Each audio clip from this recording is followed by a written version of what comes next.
India's share of the world economy when Britain arrived on its shores was 23%. By the time the British left, it was down to below 4%. Why? Simply because India had been governed for the benefit of Britain. Britain's rise for 200 years was financed by its depredations in India. In fact, Britain's industrial revolution was actually premised upon the deindustrialization of India. The handloom weavers, for example, famed across the world, whose products were exported around the world, Britain came right in. There were actually these weavers making fine muslin, light as woven air, it was said. And Britain came right in, smashed their thumbs, broke their looms, imposed tariffs and duties on their cloth and products, and started, of course, taking the raw materials from India and shipping back manufactured cloth, flooding the world's markets with what became the products of the dark and satanic mills of Victorian England. That meant that the weavers in India became beggars, and India went from being a world-famous exporter of finished cloth into an importer, went from having 27% of world trade to less than 2%. Meanwhile, colonialists like Robert Clive bought their rotten boroughs in England on the proceeds of their loot in India, while taking the Hindi word loot into their dictionaries as well as their habits.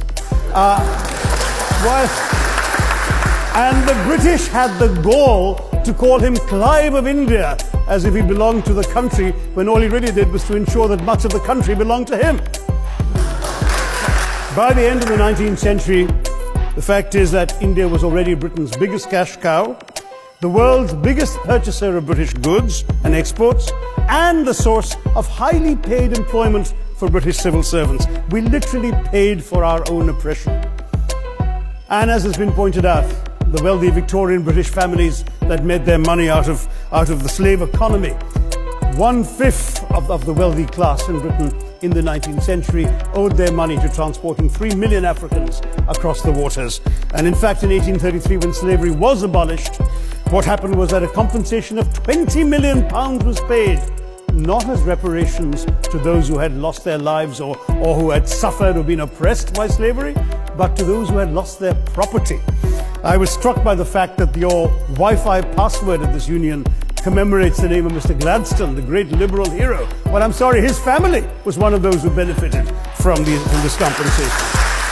Staying with India, between 15 and 29 million Indians died of starvation in British-induced famines. The most famous example, of course, was the Great Bengal Famine during the Second World War, when 4 million people died because Winston Churchill, deliberately as a matter of written minuted policy, proceeded to divert essential supplies from civilians in Bengal to sturdy Tommies and Europeans as reserve stockpiles. He said that the starvation of anyway underfed Bengalis mattered much less than that of sturdy Greeks. This is Churchill's actual quote. And when conscience-stricken British officials wrote to him, pointing out that people were dying because of this decision, he peevishly wrote in the margins of the file, "Why hasn't Gandhi died yet?" So all notions that the British were trying to do their colonial enterprise out of enlightened despotism, to try and bring the benefits of colonialism and civilization to the benighted heathen. I'm sorry, Churchill's conduct in 43 is simply one example of many that gave a lie to this myth. As others have said on the proposition, violence and racism were the reality of the colonial experience. And no wonder that the sun never set on the British Empire, because even God couldn't trust the English in the dark.